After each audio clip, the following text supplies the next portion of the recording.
c'era una specie di anarchia nel controllo del traffico di tutto quello che c'era.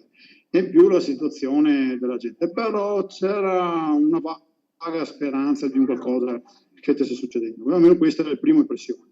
Questo quanto respirato a Kabul. Agosto 2010, Gaetano Massimo Giordano atterra a Kabul, militare dell'esercito italiano, esperto in comunicazioni nell'ambito della missione ISAF. Il popolo spera, ci credono anche i militari impegnati nell'operazione di peacekeeping. Qui passerà 10 mesi, percorrendo tutto il paese all'interno di un gruppo di controllo e intelligence internazionale con una donna afghana come interprete. Io ho girato tutto l'Afghanistan, sia in macchina sia in elicottero. Eravamo un team di 4 persone, eravamo io, un colonnello americano, un generale australiano e il suo deputy che era un maggiore australiano.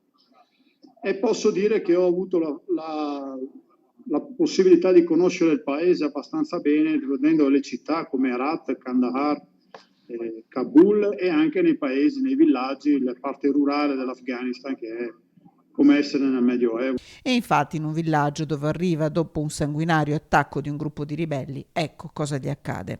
Il capovillaggio venne a lamentarsi da noi dicendo che praticamente gli erano morte 3 vacche quando negli insurgenti erano state uccise la moglie e la figlia, e lui venne lì e si lamentò degli animali ma non delle donne, e noi rimanemmo basiti, insomma. Poi quello che colpisce agli occhi era la povertà, i bambini che venivano lasciati alla mercé di se stessi in giro per Kabul e che un po' dovevano arrangiarsi, insomma, e le donne che erano sempre trattate con una certa diffidenza. Una terra di conquista, l'Afghanistan, dove era ancora capillare la presenza di gruppi talebani e dove spesso i cittadini gli ripetevano questa domanda. E il capivillaggio delle volte, per esempio, il costruire una scuola, il costruire una strada, il fargli capire che le ragazze comunque devono essere istruite come i bambini.